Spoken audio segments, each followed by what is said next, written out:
अस्सलाम वालेकुम। आज का जो हमारा टॉपिक है वो है सिग्निफिकेंस ऑफ मियोसिस। हमने अपनी पिछली वीडियो में बात की थी कि मियोसिस हमारे पास ऑस्कर हैडविक ने इसको डिस्कवर किया था। मियोसिस में हमारे पास नंबर ऑफ़ क्रोमोसोम हाफ हो जाते हैं और हमारे पास आज हम सिग्निफिकेंस ऑफ मियोसिस पर बात करेंगे। तो सिग्निफिकेंस ऑफ मियोसिस में सबसे पहला वाला heading formation of gametes for sexual reproduction. हमारे पास गेमीट्स सेक्सुअल रिप्रोडक्शन के लिए बनते हैं, मतलब हमारे पास गेमीट्स बनते हैं। तो हमारे पास एनिमल्स में मेल और फीमेल होता है। मेल में हमारे पास मियोसिस के ज़रिए गेमीट्स डिवाइड होकर स्पर्म्स बनाते हैं। गेमीट्स मदर सेल बन जाते हैं, डिवाइड हो जाते हैं और हमारे पास स्पर्म्स बन जाते हैं। जबकि हमारे पास फीमेल में gametes mother cell divide meiosis के ज़रिए डिवाइड होकर एग्स बना देते हैं। यानी हमारे पास मियोसिस में नंबर ऑफ़ क्रोमोसोम हाफ हो जाते हैं। इसका मतलब है कि हमारे पास गेमीट्स मदर सेल में हमारे पास 46 यानी हमारे पास डिप्लॉयड नंबर ऑफ़ क्रोमोसोम होंगे, और जो हमारे पास मियोसिस के ज़रिए स्पर्म्स बनते हैं उसमें हमारे पास हैप्लॉयड नंबर ऑफ़ क्रोमोसोम होंगे। हमारे पास नॉर्मली एक्सेल में 46 नंबर ऑफ़ क्रोमोसोम होंगे, लेकिन मियोसिस के ज़रिए हमारे पास गेमीट्स में डिवीज़न हो जाती है और हमारे पास स्पर्म्स बनते हैं। गेमीट्स मदर सेल में डिवीज़न हो जाती है और हमारे पास स्पर्म्स बन जाते हैं जो हमारे पास हैप्लॉयड इन नंबर होते हैं। हमारे पास गेमीट्स की भी डिवीज़न हो जाती है और हमारे पास एग्स बनते हैं, वो भी हमारे पास हैप्लॉयड इन नंबर होते हैं। जब हमारे पास एग्स और स्पर्म दोनों कंबाइन हो जाते हैं तो इस प्रोसेस को हम फर्टिलाइजेशन कहते हैं, और फर्टिलाइजेशन के नतीजे में हमारे पास जाइगोट बनता है। तो हमारे पास जाइगोट डिवाइड हो जाता है और वो हमारे पास एक इंडिविजुअल में तब्दील हो जाता है। तो जाइगोट में हमारे पास 23 फादर के और 23 मदर के क्रोमोसोम होंगे। तो हमारे पास टोटल नंबर ऑफ़ क्रोमोसोम हमारे पास 46 होंगे। तो हमारे साथ मियोसिस के ज़रिए हमारे पास गेमीट्स बनते हैं और इस गेमीट्स से हमारे पास स्पर्म्स और एग बनते हैं। इसका मतलब है कि हमारे पास नेक्स्ट जनरेशन में नंबर ऑफ़ क्रोमोसोम मेंटेन होंगे, मतलब सेम रहेंगे। हमारे पास प्लांट में अल्टरनेशन ऑफ जनरेशन होता है, यानी हमारे पास 2 जनरेशन होते हैं जो एक दूसरे को फॉलो करते हैं। हमारे पास पहला वाला जनरेशन स्पोरोफाइट होता है और दूसरा हमारे पास गेमिटोफाइट होता है।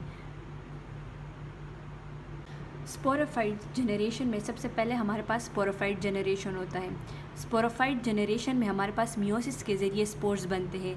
हमारे पास स्पोरोफाइट हमारे पास 2n इन नंबर होता है, यानी डिप्लॉयड इन नंबर होते हैं, तो इसमें हमारे पास मियोसिस होगा। हमारे पास मियोसिस के ज़रिए हमारे पास स्पोर्स बनेंगे जो हमारे पास हैप्लॉयड इन नंबर हो गए। मियोसिस से हमारे पास स्पोरोफाइट हमारे पास स्पोर्स बनाते हैं जो हमारे पास हाफ इन नंबर होते हैं। हमारे पास स्पोर्स हमारे पास गेमिटोफाइट में डेवलप हो जाता है। गेमिटोफाइट हमारे पास 1n इन नंबर होता है, यानी हमारे पास ये पहले से ही हाफ इन नंबर है। तो हमारे पास ये मियोसिस, इस प्रोसेस में हमारे पास मियोसिस नहीं होगा। हमारे पास माइटोसिस के ज़रिए स्पर्म्स और एग बनेंगे। स्पर्म हमारे पास हैप्लॉयड इन नंबर होगा और एग भी हमारे पास हैप्लॉयड इन नंबर होगा, यानी 1n एंड 1n जब कंबाइन हो जाएंगे तो हमारे पास 2n इन नंबर हमारे पास जाइगोट बन जाएगा और जाइगोट में हमारे पास 2n इन नंबर गेमीट्स बनेंगे। यानी हमारे पास स्पर्म्स और एग की फ्यूजन के साथ हमारे पास जो जाइगोट बनेगा वो हमारे पास डिप्लॉयड बनेगा, यानी हमारे पास 46 नंबर ऑफ़ क्रोमोसोम जाइगोट में होंगे और जाइगोट हमारे पास फर्दर जो है स्पोरोफाइट में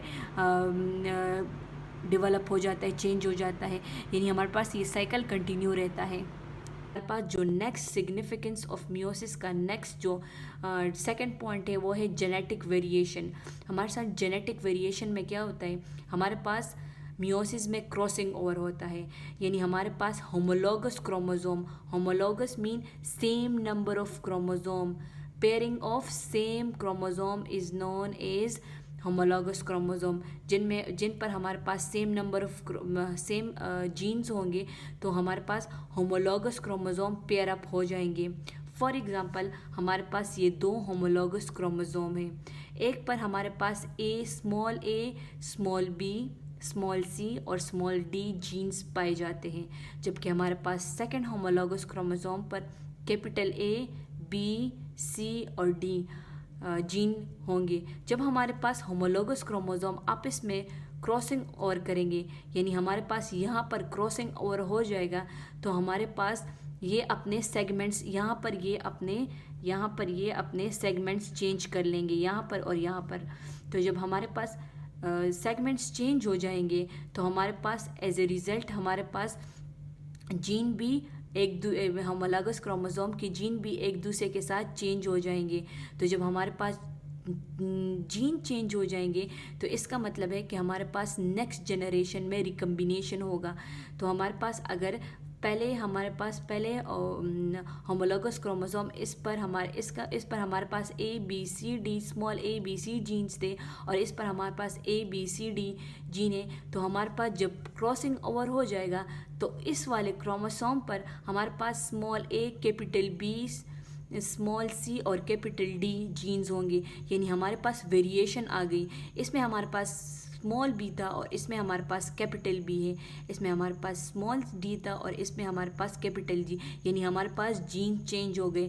सेम इसमें भी जीन चेंज हो जाएंगे, जिसका मतलब है कि हमारे पास जीन चेंज हो गई, तो इसका मतलब है कि हमारे पास नेक्स्ट जनरेशन में वेरिएशन होंगी।